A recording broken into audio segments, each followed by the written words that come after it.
So I was dragged under this car, and I remember being quite surprised to be under the car. I was 5 minutes from home. It was 2 weeks before Christmas. Welcome to the Midlife Reinvention Podcast, a podcast helping women in career and life transitions achieve clarity on their next steps so they can transform uncertainty into an energizing next chapter. I'm your host, Kavita Ahuja, and the founder of It's My Time Now Coaching. If you're wondering what's next in your career or life, you are in the right place. Through solo and guest episodes, you'll gain practical tips, tools, and inspiration to help you uncover blocks, gain confidence, and be, do, and have what you want. I rediscovered myself after the age of 50, and I know you can too. It's my time now to help you do just that. I'm so excited you're here. Let's dive in.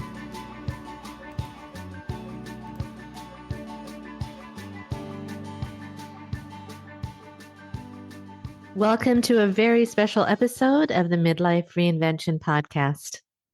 As we enter a beautiful holiday season, I thank you for tuning in to this podcast. I don't take it lightly that you're here, and I'm so grateful and appreciative of you for taking your time to spend with me as you navigate career and life transitions that you may be facing. This year has been an incredible one thanks to you, and I'd like you to take a moment to remind yourself of how great you are and how much more you have to look forward to. You've got this, my friend, and I'm here to guide you along your path.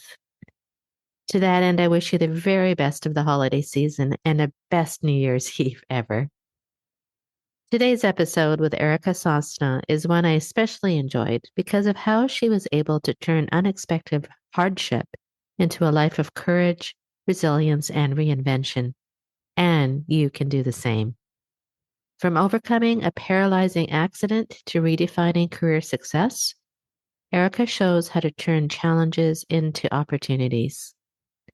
In this episode, you will understand how to identify your core strengths and apply them in any career stage, learn about the career equation and how it simplifies career planning, and get strategies for managing fear and staying focused during periods of uncertainty.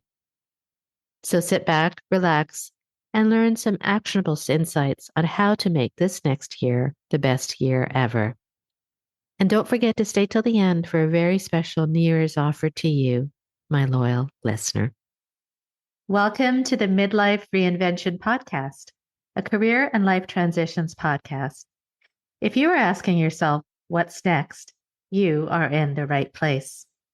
I interview incredible women across the globe for this podcast who share their stories of reinvention and who will give you their insights and expertise on how to rediscover who you really are, what you really want, and how to get there in your next stage of life. This week, I'm thrilled to have on the show Erica Sosna.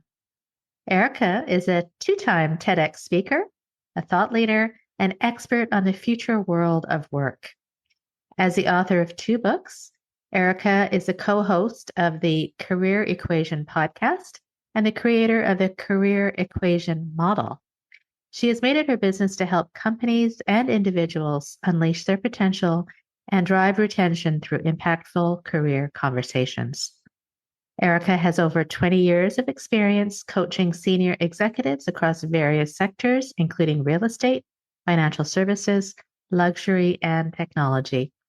Having been paralyzed in an accident in 2022, Erica has relearned how to walk, providing an example of inspiring grit, resilience, and determination. So thank you so much to being on this show, Erica. I'm so pleased to have you here. How are you doing today? Yeah, I'm doing great. What a nice introduction. Thank you. I'm looking forward to our discussion. Yes, me too. It was lovely to meet you earlier, and now I'm just excited to get into it. So Erica, your experience and your expertise is completely impressive. And as I mentioned in the introduction, but if I could, I'd first like to kind of get into a bit about your personal story. Yeah. And as I mentioned, you were paralyzed from the waist down in a car accident in 2022.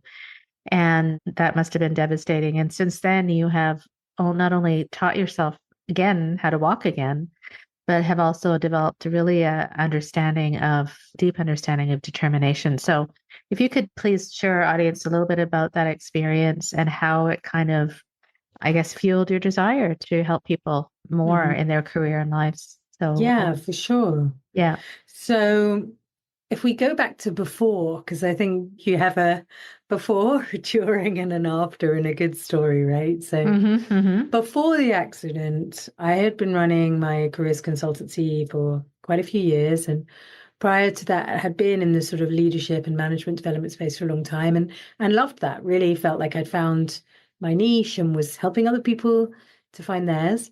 And after a kind of long journey with infertility, I had a little boy. He was 2 3/4. I was stoked. Even through the pandemic, I was like, nah, you're not going to bust my bars. I've spent years trying to be a mummy, and I became a mummy 2 months before the pandemic started. So lots of things were going pretty well, like things that I'd wanted for a long time were kind of coming to fruition. I was driving to a yoga workshop and it suddenly started to snow. It was 2 weeks before Christmas. And the snow was really light and magical. I took a little picture when I got there saying, look, it's snowing. What a surprise. And then the workshop was cancelled because it was snowing and we weren't sure what was going to happen next. Mm-hmm. And as I headed back, it's a 10-minute drive home, I found that the snow was coming much thicker and faster than I expected. And eventually I needed to stop my car. And long story short, I got out of my car to walk home. And somebody came down the hill and lost control of their car and they took me underneath theirs. Oh my God. So I was dragged under this car, and I remember being quite surprised to be under the car. It took me a little while to realize where I was, but I realized also that it would be very important what I did in the next few seconds because I was 5 minutes from home. It was 2 weeks before Christmas. I was not going to die having had this little boy who I needed to get home to. So the car stopped. I was pinned between the car and the verge that the car landed on. I was there for about an hour, but I knew immediately Oh my that God. Wow. I couldn't feel I couldn't feel anything below my waist. Like I felt like I was sitting on a cloud. It didn't hurt, which was weird because I knew it was bad, but it didn't hurt. But I knew I couldn't move my legs and I couldn't feel where they were. I could see that they were still there, but I couldn't feel where they were. So that started a very, very long journey to get back home. Yeah, I was 5 minutes from home. And then I was in a hospital that was 20 minutes from home. And it took me 4 months to get home. Oh my And goodness. that was kind of discharging myself early from the time that they would have liked me to stay. Mm-hmm. So, yeah, so my life really changed on that day. That was the 11th of December, 2022. So we're nearly 2 years now.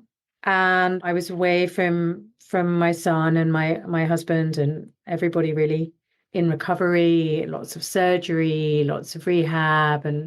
But strangely, I consider myself lucky.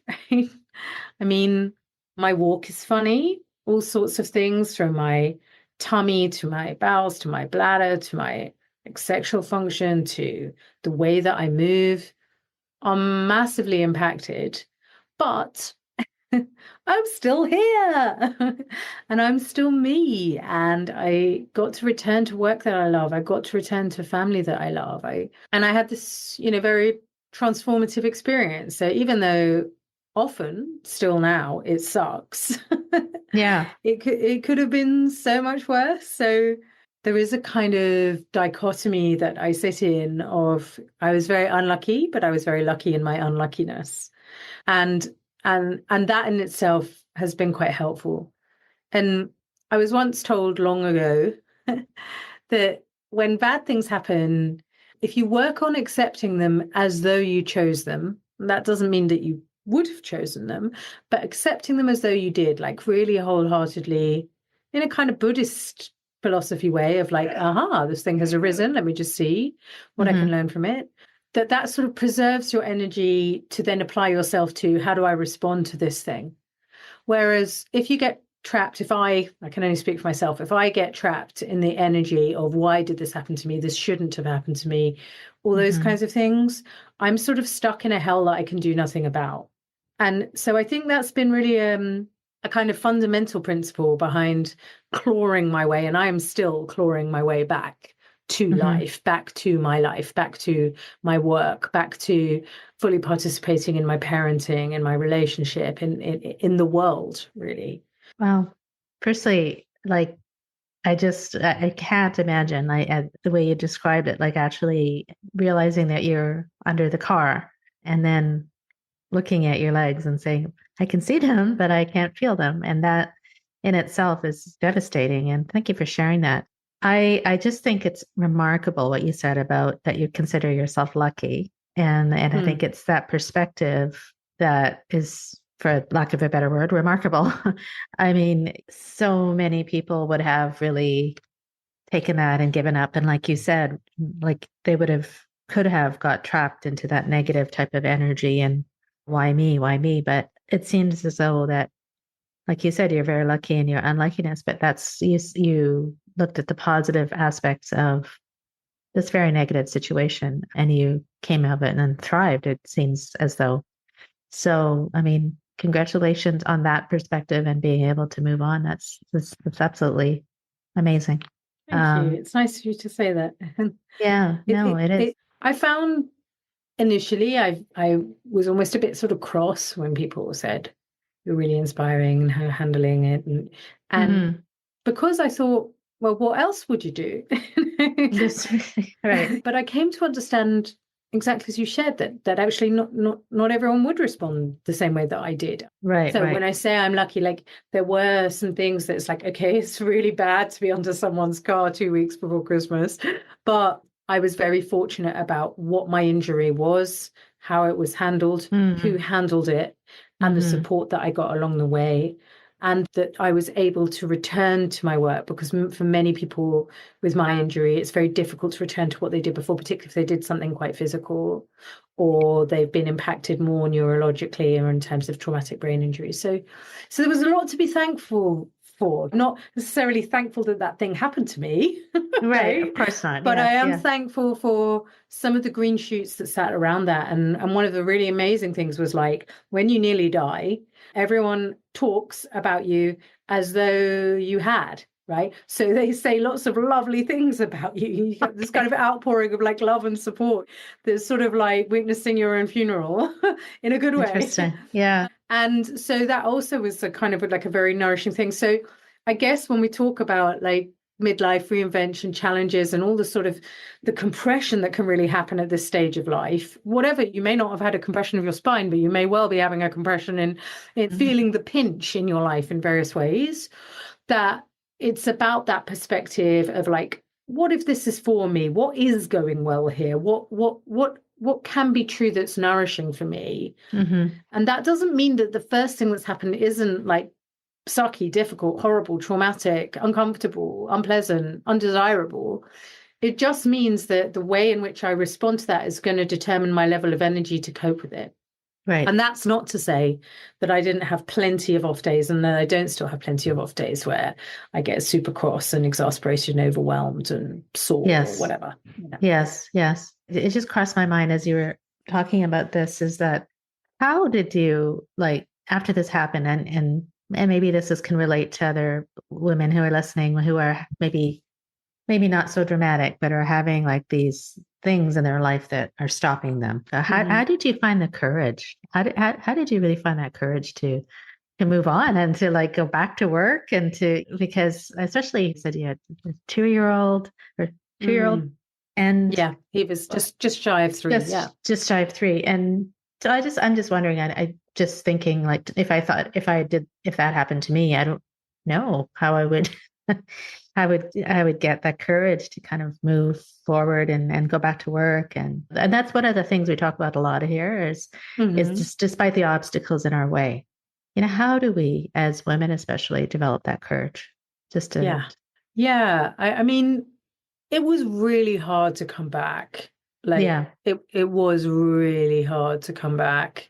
I was off for 9 months, pretty much completely. And I was very fortunate to have a team. That I had a team who kept the wheels turning, and clients who supported us by continuing to use our work and use the equation and work with my other coaches and facilitators. So there was something to come back to, is part one. Yeah. There was something to come back to. And it was waiting for me, having had to learn so many things I didn't really want to learn, experience things I didn't want to experience, returning to something that I knew I was good at, that I knew I had a competence in, because I'd lost a lot of competence, right? I'd lost the competence to be able to stand up, to walk down the street, to pick up my son, for several months, to go to the bathroom unaided, to wash unaided. Like the first time that I stood under a shower in privacy in my own home was probably 8 months in, and I just bawled my eyes out, right? So I had lost a lot of competencies, and privacy and identity, is it like, just in a kind of vain way as well. I looked really different. I moved really different. So work was a place where, and work in fact has always been, when it's worked for me, a place of competence and confidence and flow. And so there was a kind of gratitude to be back. But the first 4 months were brutal. They were brutal. I could hardly sit up for very long. I couldn't think well for very long. And I made loads of mistakes, loads and loads and loads of really visible, embarrassing mistakes. And some of my team moved on. I then had to go into a hiring process. All of those things were just like not what I needed when I was coming back. Right. So I actually feel like on reflection, I could have done with a bit more time. But I think the sense of I know this space, and it is integral to kind of my identity, and it's a way I can add value and show up, made it possible. I think the other thing is that when we talk about courage, like the word courage comes from the word kur, which means heart, the movement of the heart. And the opposite of heartfulness is fearfulness. And we all experience fear. Fear is like a very helpful way of keeping us alive and safe. It is good to feel frightened of fire or change, or those things are like built into our DNA. But I've never let fear stop me doing something. So I can be very frightened and still keep moving, because I understand that fear is both a protection mechanism, it's got a good intent for me, but also that if I'm projecting something based on fear, it's basically a fantasy about the future. So fear is a fantasy appearing real about the future, like a bad fantasy, a bad dream, a nightmare. Yeah. It's not actually happening yet. So if I'm going to have a fantasy about the future, I might as well make it a good one. so I've always sort of worked with fear that way in my life, and with my clients as well. It's like, fear is really useful, and we're never going to get rid of it completely, but we need to find ways to be able to keep moving.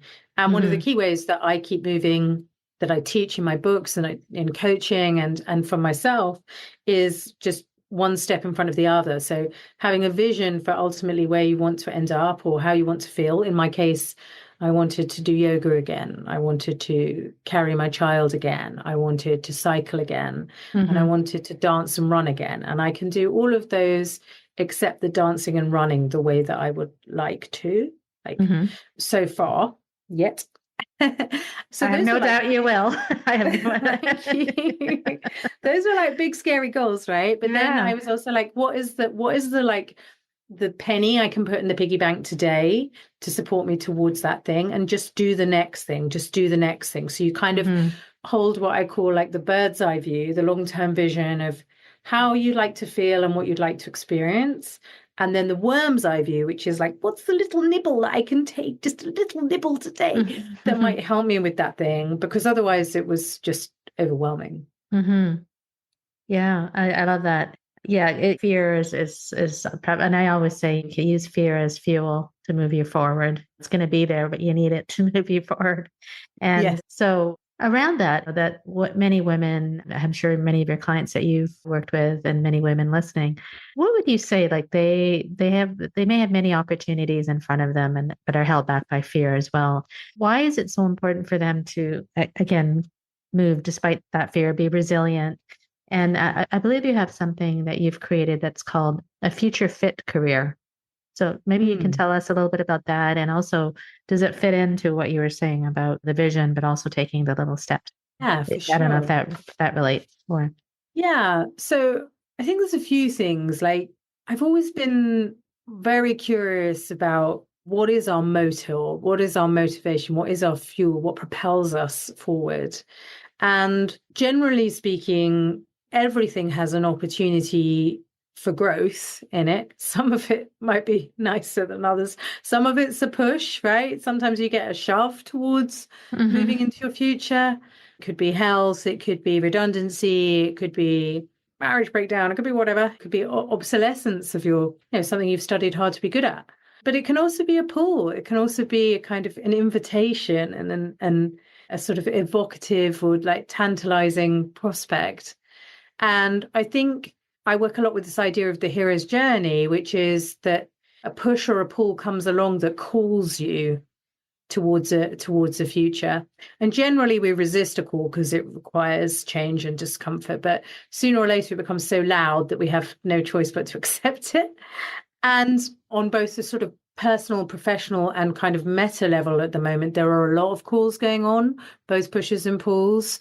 So if we're talking specifically about careers and midlife, that there is a real threat that some of the hard-won professions may become obsolete through AI and machine learning and technology. There are moves to change the ways that we relate to one another, the way that we relate to Earth, the way we relate to society. And all of those things are profound and important, and we all need to be sort of sweeping our own bit of the street so that the whole street can be clean. And in that context, agility and the ability to respond and move towards becomes like one of the most valuable skills. So I would say that in the 21st century world of work, agility and response are really important. But it's Mm-hmm. very difficult to be agile in your response when you don't necessarily understand your design. And in a lot of formal education environments, there's nothing really about how to live, about how to choose a career, about how to navigate the complexity of those decisions and how to navigate as we are in a tumultuous, industrially revolutionizing, Speedy Gonzales environment. How do you navigate that? Mm-hmm. Mm-hmm. So when we talk about being future fit in our work, we talk first of all about understanding how are you designed and what are you made for?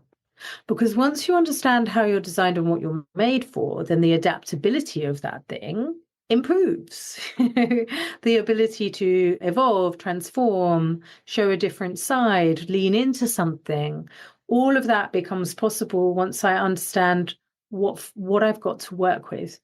Right. But for so many of us, we don't really have the self knowledge, or we gain it hopefully over time, but we don't have a kind of tool for being able to pinpoint that.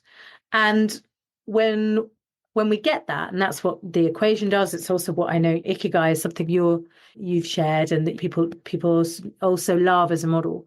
Once you start to gain that self insight, you then start to be able to navigate and find the places where those gifts of yours can deliver remarkable results.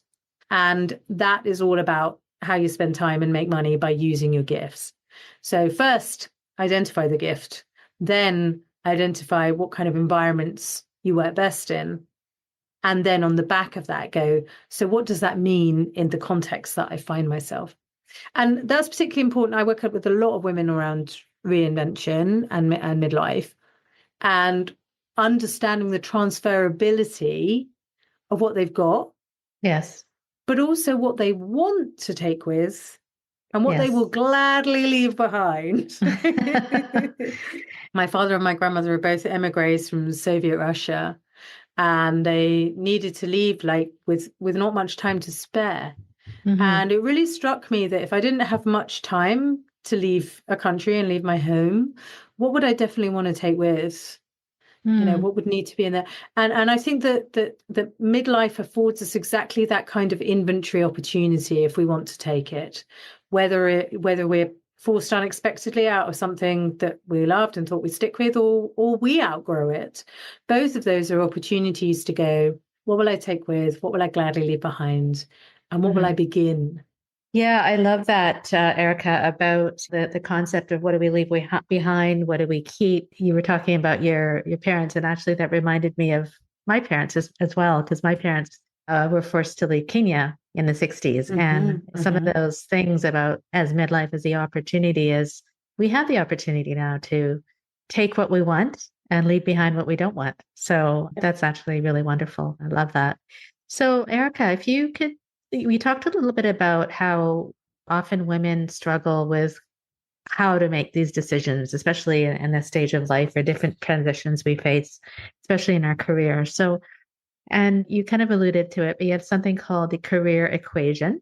If you could tell us what that is, and also how does it relate to, I often discuss, as you talked about, the ikigai or reason for being. So tell us a little bit about the career equation and what that means and how it can help women in this stage. Yeah, for sure. So the equation was a kind of culmination of coaching, I don't know, thousands of people now over 20 years, all over the world around their careers. And I've always loved all these models, was familiar with Ikigai and really liked the way that it identified this kind of sweet spot between different complementary qualities between oneself and one's sense of purpose and what the world needs. So I definitely took a lot of inspiration from that. I also took a lot of inspiration from just listening to my clients telling me about the things that they were worrying about when they thought about a career change or when they wanted to amplify their fulfillment in their career. And broadly speaking, people reflected on like 4 different buckets, if you like, of important things. And I segmented it into 4 in particular because I also recognize that neurologically, our brains can cope with only 5 variables when it comes to choices. So I thought if I can just organize their thinking into 4 criteria sets, then we'll definitely be able to see more clearly. So the purpose of the equation really was kind of to create a framework to help people to really quickly diagnose what was working and not working in their work and how they could amplify it and find the sweet spot in a very similar way to the Venn diagram of an Ikigai. So the equation has these 4 components. So the first is we thrive in our work when we play to our strengths, when we do things that we are good at. So that's not so remarkable. Lots of career insight books and things will tell you that, play to your strengths. So that's the first thing. Like when you look at engagement data, people will tell you that what makes them feel engaged is more opportunities to do what they do best. So my belief is that you can't do everything or anything. You can't. You're built and designed for doing some things extraordinarily well. The more that you understand what those strengths are, the more successful and fulfilled you'll be. If you also apply them to part 2 of the equation, which says apply your skills and strengths to something that you care about that gives you pleasure and energy. In the equation, I call that passion because that's a kind of easily understood word. But passion can be both subject matter, so you might love like great design or travel or, subject matters, but you might also like ways of being, like seeking out justice or solving tricky problems or telling a story around data. Yeah. So it may be a subject, but it may also be a way of being. But essentially, I'm asking what brings and gives you energy and flow, gets you into flow. You geek out about it, and like it would just be an absolute like passion to be able to do that all the time. Yeah. So you apply your strengths to something, to a passion that gives you energy.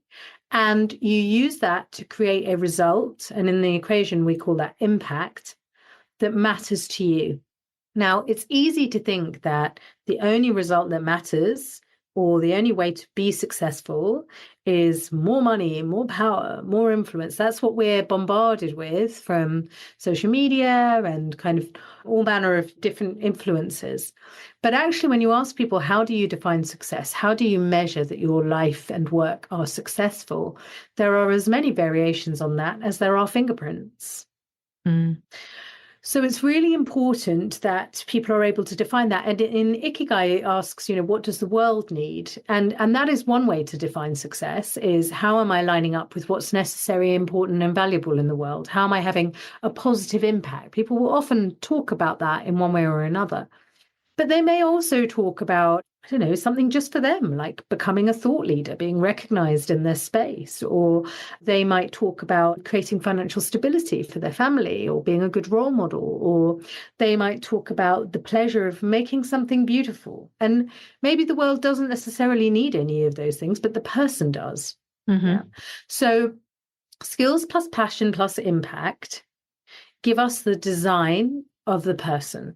And the work of the equation is to help you to dive into your self-knowledge and ask the question, what am I naturally good at? What do I absolutely love? And then how do I measure that something is worth doing? Like, what's my kind of legacy measure? And those are the three first components of the equation. But then what the equation says is that those things live or die by the environment that we put you in. So, and Ikigai does not talk about environment at all. Mm-hmm. But for me, environment is the Petri dish in which an individual thrives or barely survives. The same way that if you look at like the botanical world, there are all these amazing and different and varied plants. An oak tree is a very different thing to a cactus, which is a very different thing to an orchid. And all of those things are designed beautifully to thrive in their particular environment. But if you put a cactus in a bog, or you put an orchid in a very arid environment, an oak in a very arid environment, they're going to struggle. Mm-hmm. And over and over and over again, I saw that people had made judgments about their capability and suitability in work based incorrectly on their failure, rather than the environment just didn't suit you. Mm-hmm. An oak's not wrong. It's not bad at being an oak because you put it in a desert. Like, there's two things and a desert's not in itself wrong either, right? They're just incompatible.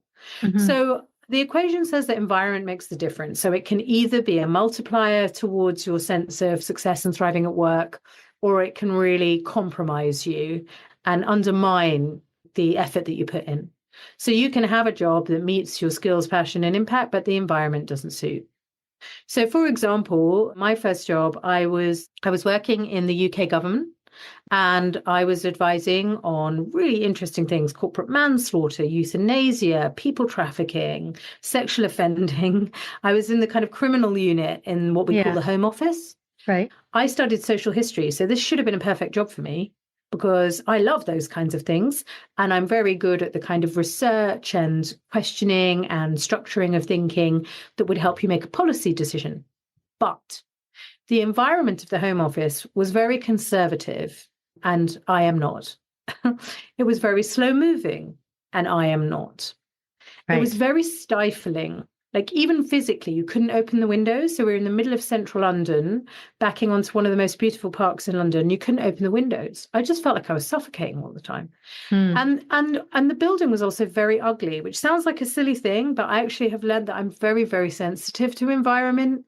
And I've made some good employment decisions based, not entirely, but significantly weighted by the appearance of the building, the space, the environment. Is it inspiring? Is it beautiful? I particularly love old buildings, and I feel like I do better work in those environments. Yeah. So I gave up a career for life at the Home Office within 18 months because the environment and I were just never going to be compatible.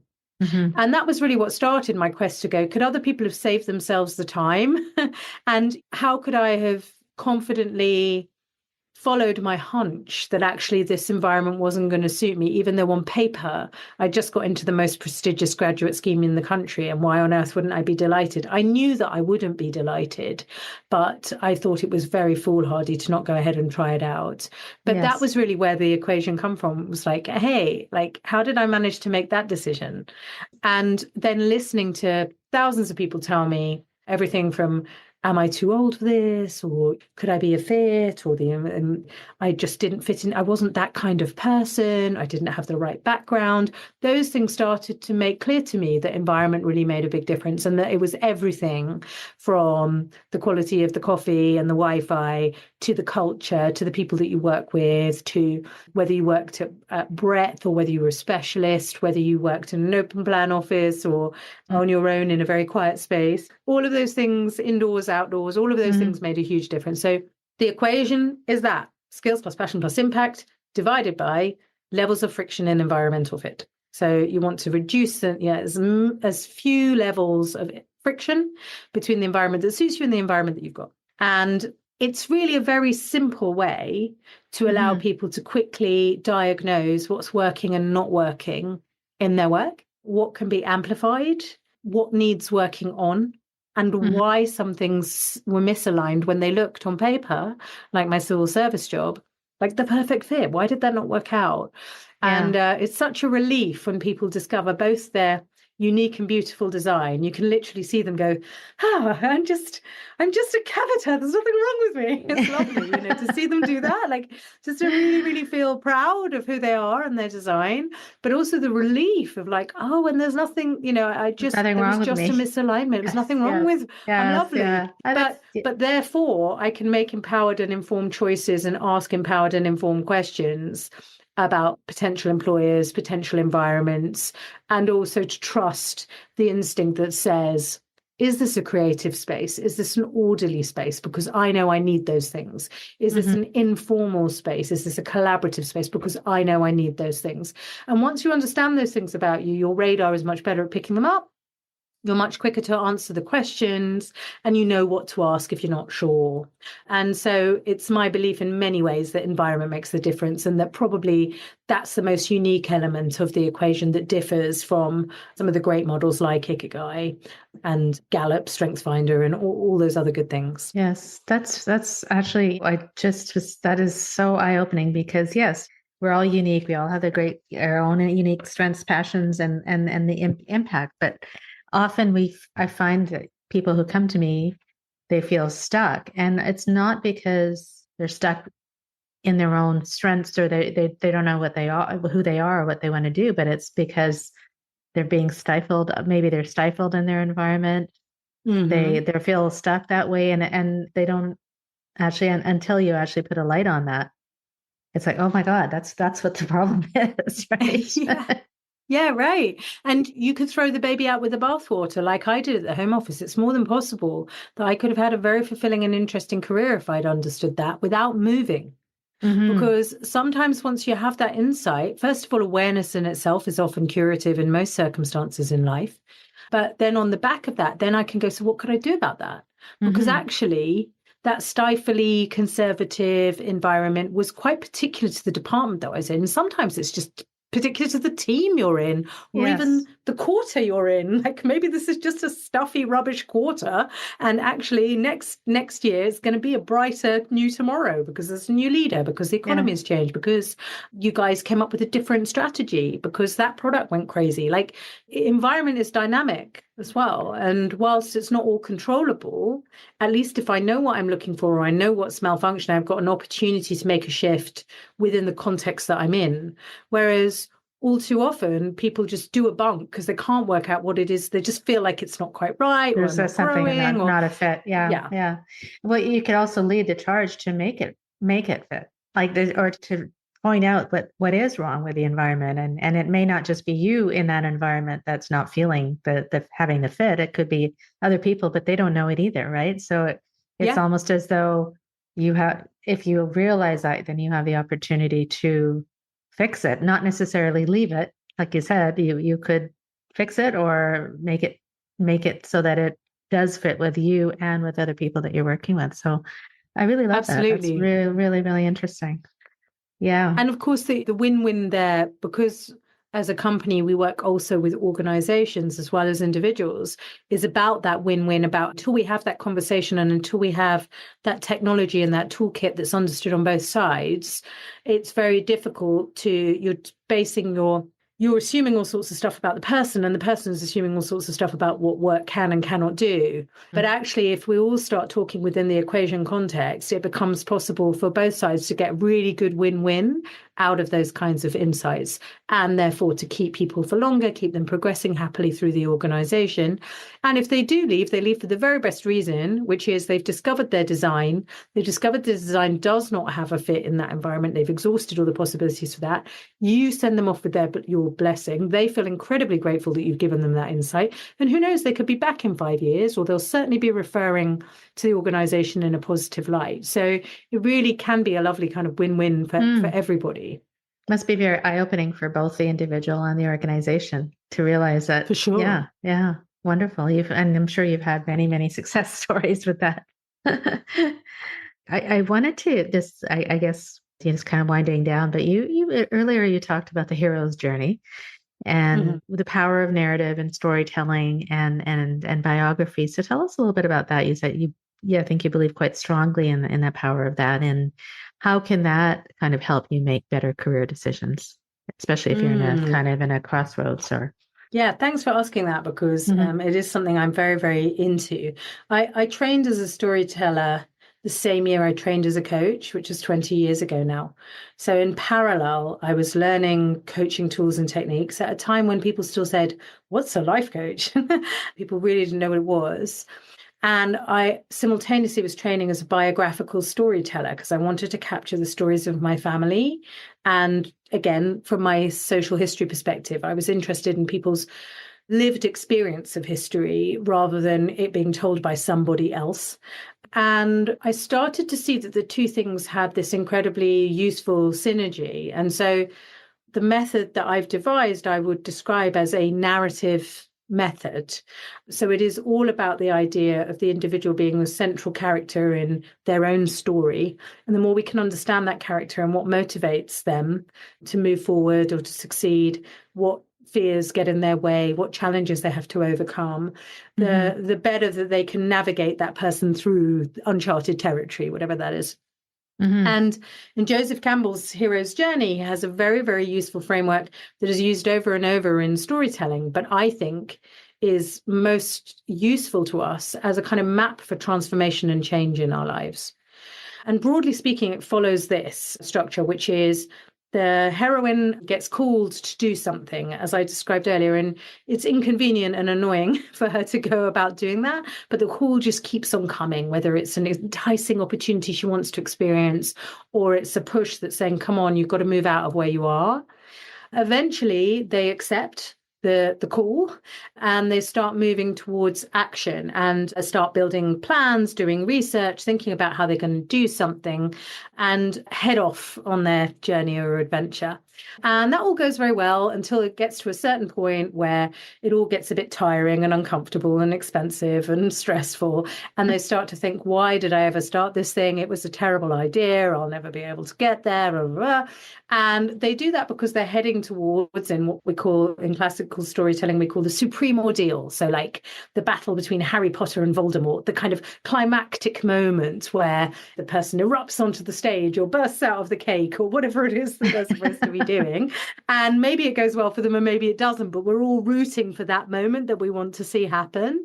Yes. And then on the back of that, they become sort of transformed by what they've learned. They become a slightly different person. They take their lessons learned and they share that with their community when they return. And basically all classical storytelling follows the structure, but so does transformation in your life. So when I work with clients, I explain that this is a really helpful map for where you are in transformation. Are you in the call? I know I need to do something different, but it's very scary, or I don't know what it is, or I'm waiting for it to land, or I'm just waiting till I get my bonus and payoff and then I'll think about it. Are you in the call? Are you in that sort of, I know I need to, but I haven't yet? Are you in the commitment? I am going to make a change here. I may not even know that much about it, but I am now committed to making a change or to starting something or to getting my business off the ground or whatever? Are you in the quest itself? So I've got my project plan together. I've got my resources. I've started retraining as a dog trainer, a horse whisperer, whatever it is you want to do, right?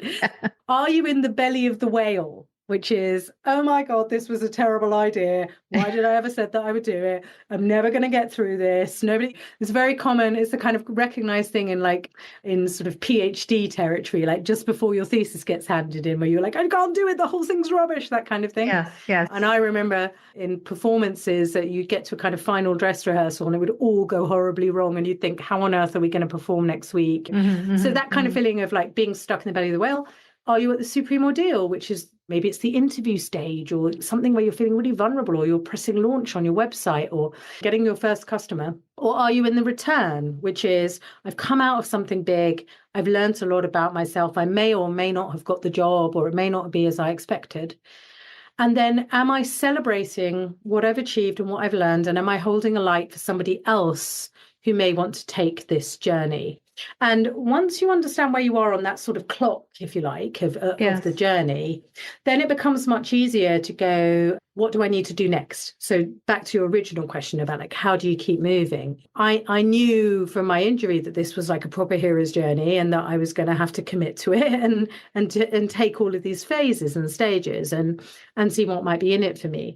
But I think also in our kind of type A society, we're very bad at kind of consolidating the learning from an experience that we have been through, be it good or bad, life-changing, large or small, and just having that space to go to recognize the journey that you've been on and who you've become as a result of it. And so that for me is a very integral part of your narrative. It's also the first thing that people do when they work with me is take the opportunity to look back at where they have come from and what has informed that and what the golden thread was that sometimes is only understood through looking back reflectively through this idea of your narrative. So I would say that if you like the idea, there's loads of information available about the Hero's Journey map. You can just go online and type in Hero's Journey, Joseph Campbell, and you'll get a nice kind of visual for that. But if you like the idea as a coaching tool, my first book, Your Life Plan, is kind of all about like you being a hero on the quest and how to map out all the pieces that live around it. The career equation is more like if you're honing in from that about purpose in your career and career conversations and coaching a culture of career conversations, then the second book is probably more useful for that. I am definitely picking up that book. Well, both of them, but I guess if I was to look at your journey, I guess you were that accident was your supreme ordeal, right? That was sure. Right. So if you look back at that, and now you're in the holding light phase, I would say. I guess that. I mean, I feel like maybe I shouldn't put that on. I shouldn't, but I just from what you described. Sorry, go ahead. Yeah. I mean, I wonder whether I would put it even as the call. It's like the accident happened to me. I didn't really have a choice. The only thing I had a choice about was how I responded to it. Yeah. Then I committed to, I'm going to walk again. That's true. I started to gather resources and people.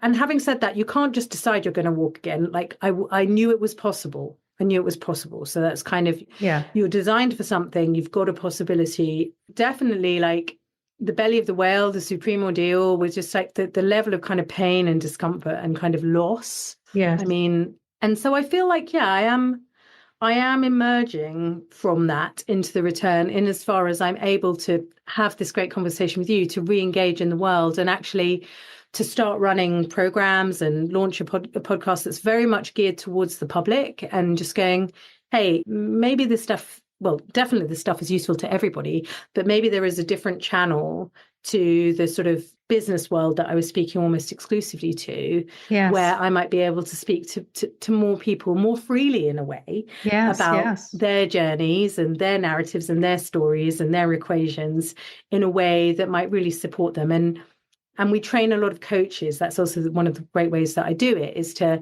equip other experts to go, hey, here's a couple of bits you may not have thought about that hang on your practice that I've taken and that might really shift the way you look at the client in a way that allows them to quickly go beep, beep, beep, beep, beep, and really own their answer. And for you as a coach to really quickly be able to diagnose what's working and not working in this ecosystem. So yeah, it's been a real pleasure to have that opportunity and to feel like I am in the return. And thank you for prompting that thought in me, actually, because no, I was just thinking, I mean, your story and thank you for sharing not only your incredible story, but also your deep knowledge and the, you know, your equation and all of that and how it applies not only to organizations, but to individuals. And it's just fascinating. I could talk to you for a long time. And I just wanted to, I guess, ask you, how would people learn more? I mean, you mentioned your books. If you could repeat the name of the books, and also how could people find out more about what you do? And if they're interested in maybe even training with you or getting you to be part of their organization or help with that, just tell us how we can find you. Oh, thank you very much. Okay, well, the books, yeah. So the books are called Your Life Plan. That's the first book, and The Career Equation is the second. There's the Career Equation podcast, which is available everywhere that you get your podcasts.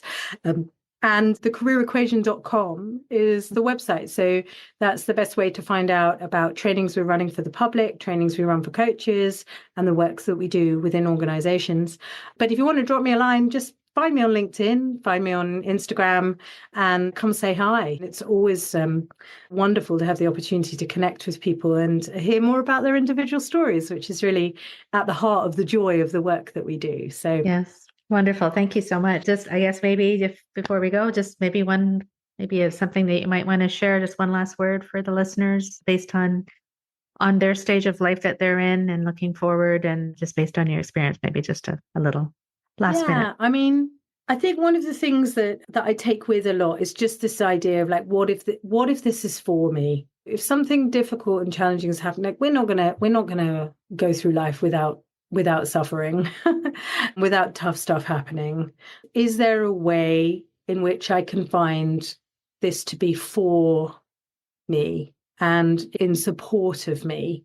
Just because it opens up a different sense of possibility around something. I'm not saying that you should, I'm not saying that like just affirm that this is great and that nothing ever goes wrong. Or I'm not saying that. I'm saying like things will go wrong. Is there a way in which you can go, might there be something in this for me? Just because it opens a new perspective. A new perspective generates possibility. And generally speaking, the more powerful we feel in relation to a situation, the happier we feel about it and the more agency we have. So anything that kind of even tricks you into feeling more powerful than you might do around something that's happening to you generally is good for your mental health and your agency. So yeah, and I would say that I'm 46. I feel like I'm in the heart of midlife, and some of it's really challenging and really squeezy, and regardless of the injury.